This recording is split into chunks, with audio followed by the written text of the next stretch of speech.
Bon alors tu peux voir que voilà, je suis en train d'étaler le fumier un peu partout dans les zones que je désire cultiver à partir du printemps. Et j'essaie de ne pas en mettre une couche trop épaisse.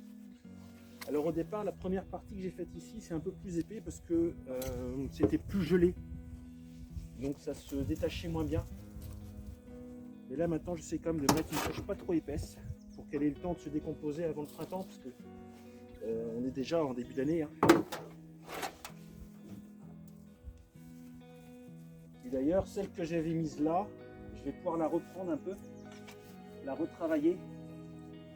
Et logiquement, comme ça, je pourrais en passer de l'autre côté. C'est ça qui est bien.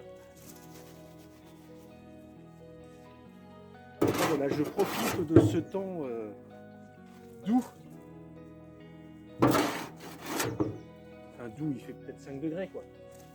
C'est doux pour l'hiver, c'est agréable. C'est ensoleillé, c'est sec. Le fumier est dégelé, donc ça va bien.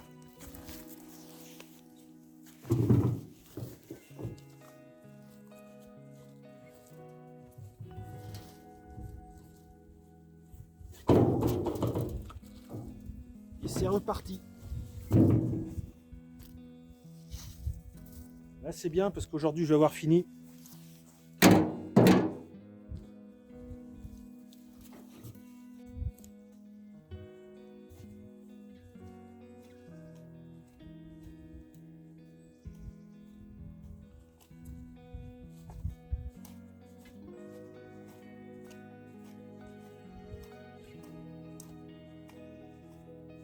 Ouais, je vais pouvoir enlever vraiment une surépaisseur, on va dire. C'est bien.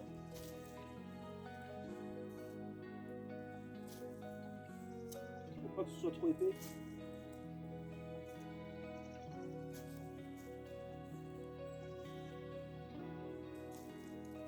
Sinon la terre n'aura pas le temps d'assimiler tout ça. Parce que là il reste 3 mois quoi.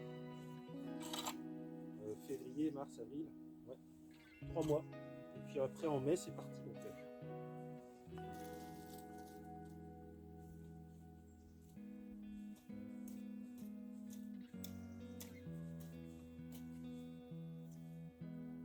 Donc, il y avait des grosses mottes qui étaient gelées. Ça m'a quand même avancé de le faire, c'est bien.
Bon, mais voilà la fin d'après-midi.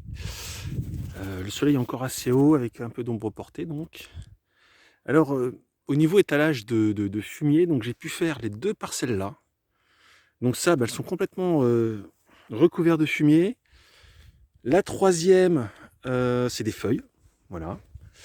Et les autres, eh bien en fait, je vais recouvrir parce que je veux pas en redemander. Et puis j'ai aussi de la matière première, puis j'ai envie de comparer. Et donc les autres là, je vais les recouvrir de feuilles de chêne, puisque là c'est des chênes que j'ai chez moi, chênes châtaigniers, qui sont, tu sais, là-bas, à l'orée de la forêt, derrière la maison là. J'ai, je pense pas des tonnes et des tonnes, mais j'ai quand même énormément de feuilles, donc largement de quoi recouvrir ici. Et recouvrir ici et recouvrir là. Parce que là, c'est une zone que où j'avais fait pousser un peu de pois chiches l'année dernière, mais où il y a besoin pareil de nourrir la terre, vu que c'est de la prairie. Donc là, pareil, je vais totalement recouvrir de feuilles. Donc voilà, petite nouvelle du potager. Eh bien, tu peux voir que les zones de culture sont définies, hein. Donc c'est pas très très grand en fait, hein. Si, c'est étalé. C'est étalé, on se promène au milieu, mais c'est pas des grandes zones de culture. Il y a l'arbre à papillons. Alors l'arbre à papillons là, qui est dans le coin potager, bah, lui je l'ai un peu coupé. Et j'en ai replanté, puisque apparemment on peut juste, tu vois, couper comme ça, on a la tige et pouf, on la plante directement comme des petits fruitiers rouges, tu sais. Apparemment ça repousse. Donc j'essaye ça, puis on verra bien. Une des grandes joies que j'ai, c'est le mûrier. Là, le mûrier, on le voit bien en hiver. Eh bien, tu vois, là, il y a plein de tiges encore qui poussent. Il monte par-dessus, et donc voilà, j'ai juste à le diriger. Mais écoute, là, je suis vraiment très très content. Il s'est bien implanté là depuis 2 ans bientôt. Là, c'est vraiment une belle implantation. Il a un beau pied, donc très très heureux. Et logiquement, je devrais avoir des murs dessus. Donc ça, c'est chouette. Alors, je voulais acheter un mûrier. Peut-être connais-tu un mûrier arbre. Par contre, eh bien, le mûrier arbre, lui, je n'en ai pas trouvé. Donc bon, peut-être l'année prochaine. Il faudra que je cherche. Enfin, pas trouvé dans la région, hein. Je parle pas d'internet. Pas trouvé sur la région. Donc là, tu peux voir les autres zones. Tac, là-bas, là, et puis là. Voilà. Donc toutes ces zones-là, et bien là, elles seront bien nourries. Et donc, c'est les zones que je vais privilégier pour amener, pour y planter des choses. J'ai une très bonne surprise avec les fraises. Pourquoi? Bon alors, les fraises, là, ça c'est toutes les petites vertes que tu vois là. Ce sont les bébés que j'avais nettoyés et récupérés à l'automne. Donc tu vois, il y en a beaucoup. Je ne sais plus, j'avais fait le compte, hein, c'était plus de 100. Je ne me souviens plus, il faudrait voir la vidéo, mais il y en avait une grande quantité. Et j'avais laissé une zone ici.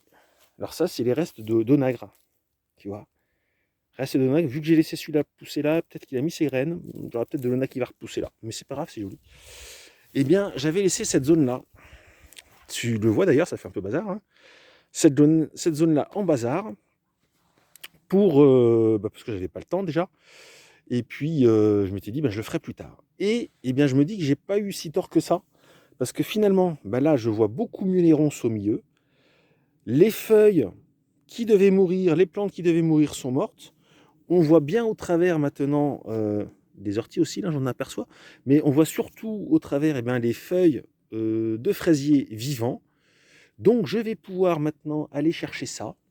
Ça va être mon prochain sujet dans le potager. Ça va être de finir de nettoyer bien proprement les fraisiers pour en remettre ailleurs. Et puis j'ai proposé à des gens d'en donner, mais bon, il y en a tellement que voilà, même si j'en donne, il en reste encore plein. Puis j'ai pas envie de les jeter, ça m'embête. Donc je vais voir. Peut-être en mettre ici, sur cette zone-là, parce que c'est en face, ça ferait le coin fraisier. Ou alors j'avais pensé mettre vers le côté là de la mini-serre. Je sais pas. On va voir. Bon, en tout cas, je suis très content parce que ils sont bien vivants, ils se portent bien. Logiquement, ça devrait être assez généreux pour l'année prochaine. Donc c'est super chouette. Là, ça c'est mon petit coin d'onagre. Tu vois, pareil, là j'ai laissé debout. Ils auront perdu naturellement leurs graines qui vont tomber là. Et ce qui fait que cette année, logiquement, je vais encore avoir un magnifique endroit avec plein d'onagres qui poussent. Et c'est absolument super. Tu sais, l'onagre, c'est la petite fleur jaune. Enfin, ça fait plein de petites fleurs jaunes là qui poussent. Et on appelle ça les belles de nuit aussi, de mémoire. Prime vert de nuit, prime vert du soir. En anglais, je crois. Et donc, c'est des feuilles qui s'ouvrent le soir. Donc, c'est chouette. Bon, là, une des joies que j'ai, c'est par rapport à un petit arbuste qu'on m'avait donné il y a 2 ans. Eh bien, c'est un noisetier. Je ne sais pas si tu vois. Attends, je le mets là. Hop, voilà, comme ça, on le voit peut-être mieux. C'est cet arbuste-là. Voilà. Et le noisetier se porte bien. Il est content. Et je suis content parce qu'il avait un frère, une sœur, comme on veut. C'est un noisetier, on va dire un frère, qui était par là. Et lui, malheureusement, est, je pense, clairement décédé. Là, je ne le vois plus, je ne le trouve plus. Donc bon, c'est comme ça. Et une grande joie également dans cette partie potagère, c'est au milieu de ce début de forêt comestible, là qui prend vraiment forme, on voit vraiment bien l'idée de cette forêt, c'est cette plante-là. C'est un arbre à faisan qui est vivant, qui est en forme, et donc je suis très très content. Il va certainement donner encore plus de fruits cette année, et ça me fait très plaisir.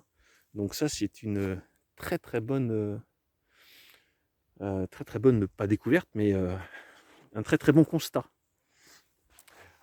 Et bien voilà, écoute, petit tour du potager. Là, il n'y a pas grand chose à voir, hein, parce que j'ai fait absolument aucune culture, hein. Donc là, tu peux voir, tu vois, tous ces arbres sauvages que je laisse pousser. Ce sont des arbustes qui viennent de la haie, hein, pruneliers, etc. Et tu vois, ils commencent à pousser de manière assez conséquente. Ils font bientôt 2 mètres, certains. Et ça, c'est vraiment chouette. Puis si un jour j'en ai plus besoin, je les enlèverai. Mais pour l'instant, ça amène du bois, de la feuille, etc. Voilà, ça permet de faire du couvert. Donc moi, c'est ce qui m'intéresse.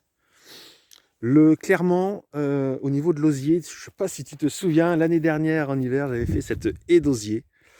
Très heureux de cette haie qui, alors, reste toujours belle, hein, moi je l'aime bien. Par contre, elle est morte. J'ai, je crois, dans toute cette haie, je crois que j'ai 2 brins qui sont vivants. Là, maintenant, je ne pourrais même plus te dire où ils sont, mais il me semble qu'il reste 2 brins vivants. Donc c'est pas beaucoup, mais écoute, ça fait son office un peu comme ça de haie, et ça va faire son office aussi de porte-rosier, puisque là j'ai planté un rosier qu'on m'avait donné il y a de ça 3 ans, qui je crois il doit être grimpant en théorie. Bon, en tout cas, voilà, il a l'air de faire des grandes tiges, qui commence à se plaire ici, donc eh bien, écoute, il va porter le rosier. Et je serai très content de ça aussi. Puis ça reste joli, donc voilà, même si malheureusement l'osier n'est pas resté vivant. Et puis là, je vais récupérer de l'osier chez des voisins demain. Et l'idée, c'est de récupérer, alors il y a des petits, des gros. Donc je vais aussi récupérer des petits comme ceux-là. Alors ils seront plus longs, tu vois, mais ils seront très fins comme ça aussi. C'est un osier très fin. Et je vais, je pense, essayer d'en replanter entre les treillis pour potentiellement qu'ils poussent. Et puis peut-être que cette année, ils vont supporter la sécheresse s'il n'y en a pas, ou s'il y en a, on verra bien. Puis ça pourra faire une haie vivante. On verra. Ce sera une décision, enfin c'est une idée là que j'ai eue, puisque je vais chercher de l'osier plus gros pour en récupérer, en remettre sur le terrain, et on verra. Mais si je pouvais redonner vie à ces osiers, à ces haies d'osier, là c'est pareil, hein, pour celle-là. Celle-là, elle est intégralement morte, il n'y a plus un seul brin d'osier vivant. Donc bon, c'est joli, mais ce n'est plus vivant. Eh bien écoute, voilà, petit tour du potager. Je garde toujours mes projets, hein. Le bassin qui est là, qui va bientôt se faire. Alors quand je dis bientôt, c'est dans quelques mois, je pense. Je pense que ce sera l'hiver prochain ou l'automne prochain, pas avant. La petite maison bois, si tout se passe bien, que j'ai assez d'argent, assez de temps, pour l'été, elle est faite. J'aimerais bien qu'au mois de juin, ce soit fini. J'espère que ça va être possible. Voilà. Et puis maintenant que j'ai fini, entre guillemets fini, parce que c'est jamais fini ici, hein, mais que j'ai plus ou moins fini, on va dire, la partie potagère, à m'occuper comme ceci d'enrichir la terre. Il me reste encore les feuilles à amener, hein, donc j'ai encore du boulot.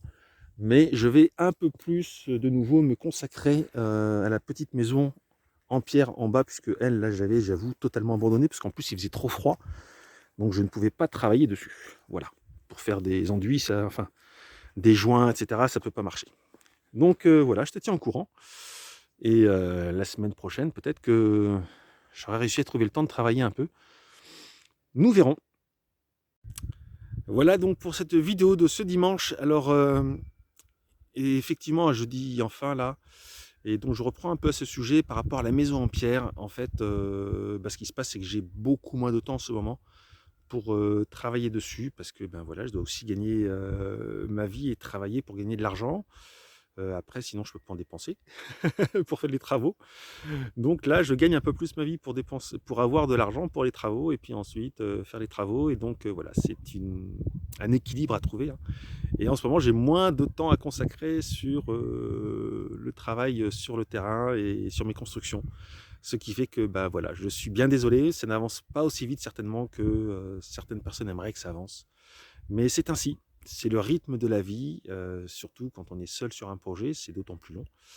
Donc, voilà, c'est le rythme de mon projet, moi ça me convient parfaitement. Je te souhaite un beau dimanche et à la semaine prochaine. Au revoir.